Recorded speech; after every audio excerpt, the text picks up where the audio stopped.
बच्चों, इस क्वेश्चन में यूक्लिड विभाजन प्रमेयिका का प्रयोग करके कोई भी एक धनात्मक पूर्णांक लेना है। इसको आप ऐसे समझिए कि कोई भी एक धनात्मक पूर्णांक लेंगे a, और उस धनात्मक पूर्णांक का वर्ग, यानी एक धनात्मक पूर्णांक हमने मान लिया a है और उसका हम वर्ग करेंगे। ठीक है। अब जो इसका वर्ग है वो वर्ग किस रूप में आना चाहिए? वो वर्ग या तो हमको 3m के रूप में प्राप्त हो या 3m+1 के रूप में प्राप्त हो। अगर a कोई धनात्मक पूर्णांक है तो उसका जो वर्ग है वो हमको 3m या 3m+1 की फॉर्म में मिले, ऐसा हमको इस प्रश्न में या इस सवाल में सिद्ध करना है। तो देखिए, इसके लिए क्या करते हैं। सबसे पहले बच्चों हम मानेंगे, माना a कोई धन पूर्णांक है, a कोई धन पूर्णांक है, धन पूर्णांक है, तथा बच्चों इसमें m के साथ में देखिए क्या लिखा हुआ है 3, और यहाँ 3m+1 में भी m के साथ क्या लिखा हुआ है 3। तो आपने यूक्लिड विभाजन प्रमेयिका पढ़ी होगी, a बराबर bq+r, तो उसमें q के साथ में b दिया होता है, यानी b यानी भाजक। तो इसमें जो b की वैल्यू है वो हम क्या लेंगे, वो 3 लेंगे। तो माना a कोई धन पूर्णांक है तथा b बराबर 3, इसमें b क्या ले लेंगे, 3 ले लेंगे। मैंने प्रीवियस क्वेश्चन में इसको बहुत डिटेल में बताया भी है। तो यूक्लिड विभाजन प्रमेयिका से, यूक्लिड विभाजन प्रमेयिका से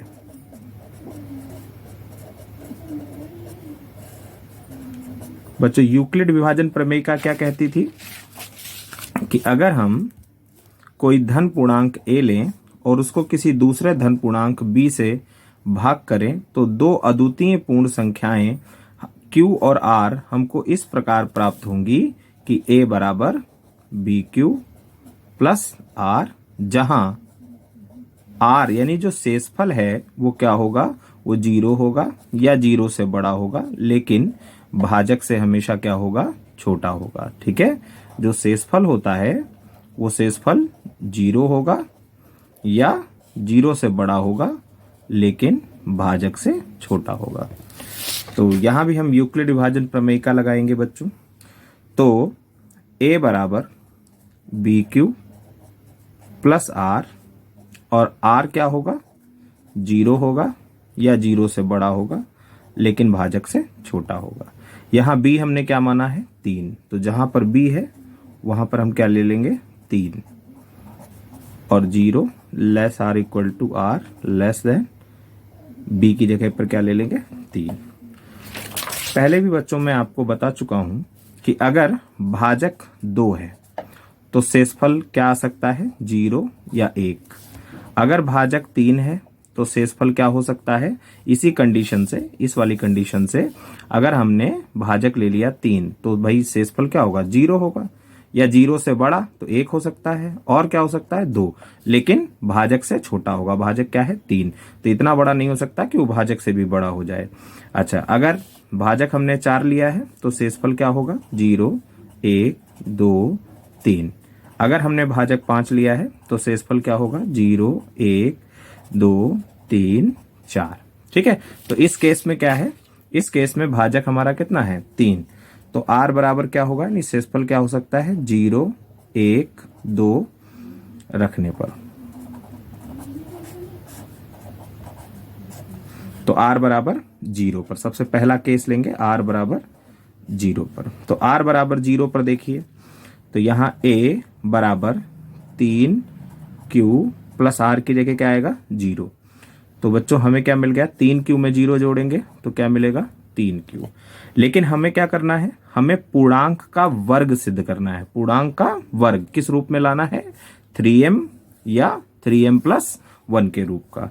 तो a बराबर हमें क्या मिल गया, 3q। अब हम a का करेंगे वर्ग, तो इस पक्ष में अगर वर्ग कर रहे हैं तो इस पक्ष में भी वर्ग करेंगे, तो 3q का होल स्क्वायर। तो क्या मिल जाएगा बच्चों, 9q² मिल जाएगा। अब हम क्या करेंगे, 9 में से 3 को फैक्टर के रूप में अलग लिख सकते हैं, तो 3 और ब्रैकेट में क्या लिख सकते हैं 3q²। बच्चों ये भी पूर्णांक है 3, q भी क्या है एक पूर्णांक है, तो पूर्णांक का वर्ग भी क्या होगा पूर्णांक, और पूर्णांक की पूर्णांक में गुणा करेंगे तो भी क्या होगा पूर्णांक, यानी ये सब पूरा का पूरा क्या हो जाएगा पूर्णांक। तो इसी पूर्णांक को हम क्या मान लेंगे m मान लेंगे, जहां m बराबर 3q² एक पूर्णांक है। तो a² क्या आ गया 3m के रूप का आ गया। ऐसे ही r बराबर 0 पर, तो r बराबर 0 पे हमने सिद्ध कर लिया, तो r बराबर 1 पर, तो r बराबर 1 पर, तो a बराबर हमें क्या मिलेगा 3q, इसमें बच्चों रखेंगे r की जगह पर 1, तो 3q + 1। अब क्या करेंगे दोनों पक्षों का वर्ग करेंगे, तो इधर a² और इधर 3q + 1 का होल स्क्वायर करेंगे। अब यहां पर हम a + whole square of a + b यानी a + b का जो होल स्क्वायर है तो उस सर्वसमीका का प्रयोग करेंगे, उसकी सहायता से हम यहाँ पर प्रसार करेंगे। तो जब प्रसार करेंगे तो क्या मिलेगा हमको a² यानी 9q², b² यानी 1 और 2ab, तो यहाँ मिल जाएगा 6q। अब हम क्या करेंगे बच्चों यहाँ पर q वाला जो स्टेप है यानी जो q² और q है इनको एक पास रख लेंगे, ठीक है। अब हम क्या करेंगे इसमें 9q² + 6q यानी 9q² और 6q में देखिए q भी कॉमन है, बट हम q कॉमन नहीं लेंगे, हम सिर्फ क्या कॉमन लेंगे इन दोनों में हम कॉमन लेंगे 3। तो यहां पर हम 3 कॉमन ले लेंगे, तो यहां क्या बचेगा 3q² + 2q और +1।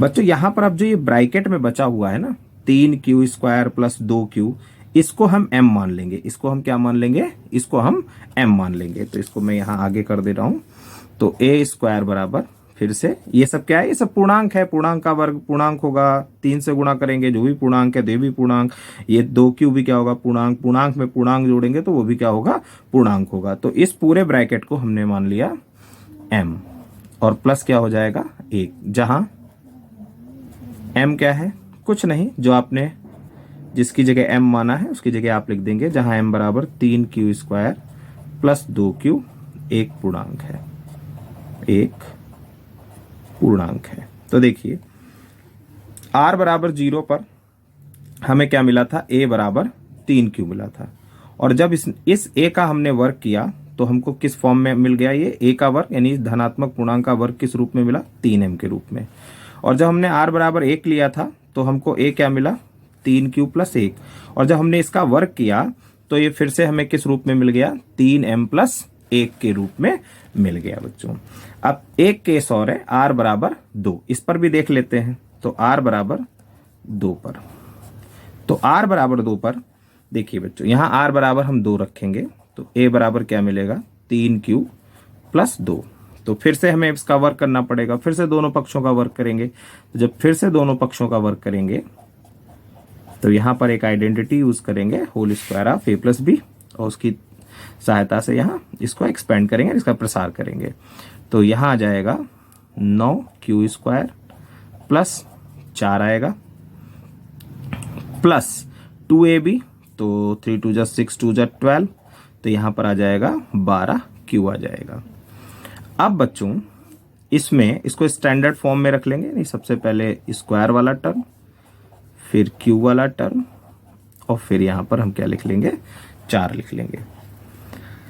देखो बच्चों इसमें 3 कॉमन हो रहा है, और अगर इसमें 3 कॉमन हो रहा है, एक बहुत इंपॉर्टेंट बात यहां पर समझिए इस चीज को, 9q² + 12q और +4, अगर हम इसमें 3 कॉमन ले लें तो जैसे ही 3 कॉमन लेंगे तो यहां आएगा 3q² + 4q और 4, तो ये भी पूर्णांक होगा। आप कहेंगे इसको भी मान लीजिए सब पूर्णांक m मान लीजिए, तो इसको हम m सपोज कर लेंगे, तो 3m + 4 हो जाएगा। तो यहाँ बच्चों जो धन पूर्णांक का वर्ग है वो 3m + 4 हो जाएगा, लेकिन यह हमको सिद्ध नहीं करना है। हमको क्या सिद्ध करना था कि अगर a कोई धन पूर्णांक है तो उसका जो वर्ग है वो या तो 3m के रूप में होगा या 3m + 1 के रूप में होगा। 3m + 4 ये अलाउड नहीं है, इसके रूप में सिद्ध नहीं करना है। और जबकि यहाँ पर अगर हम जैसे पहले करते आ रहे हैं उसको यूज करेंगे तो यहाँ पर हमें कौन सा रूप मिलेगा, 3m+4, और ये मिलेगा, ये हमको अलाउड नहीं है। तब हम क्या करेंगे बच्चों, तब हम इसमें जो ये 4 है इसको ब्रेक कर देंगे। क्या ब्रेक करेंगे, इसमें से 3 ले लेंगे, यानी इसको हम तोड़ देंगे, 4 को 3+1 के रूप में तोड़ देंगे। अब ये 3 स्टेप में हम कॉमन ले लेंगे 3, तो यहां क्या आएगा, 3q² + 4q + 1 और +1। और अब देखिए बच्चों, ये जो ब्रैकेट में जितना कुछ है ये सब पूर्णांक हो जाएगा, और उसको हम फिर से क्या मान लेंगे, m मान लेंगे। तो 3m+1, जहां ये आप लिख लेंगे m बराबर 3m+1, एक पूर्णांक है। तो देखिए यहां पर अब तीनों ही केस में r बराबर 0 पर जो a का वर्ग है वो हमको क्या मिल गया, 3m। r बराबर 1 पर जो हमको a का रूप मिला था, जो a धन पूर्णांक मिला था 3q + 1 के रूप का, जब उसका वर्ग किया तो वो हमको किस रूप में मिल गया, 3m+1 के रूप में।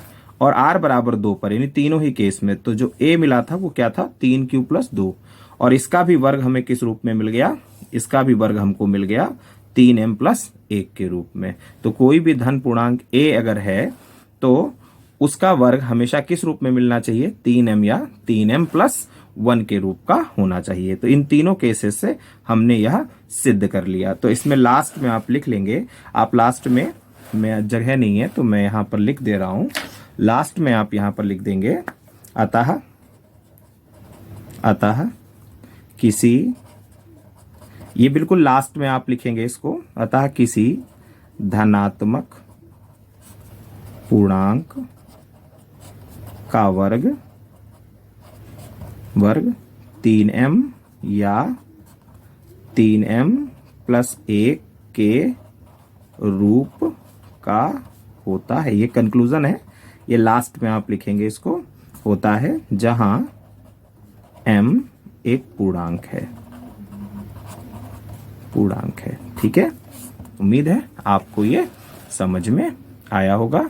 आप चाहें तो इसका एक स्क्रीनशॉट ले सकते हैं।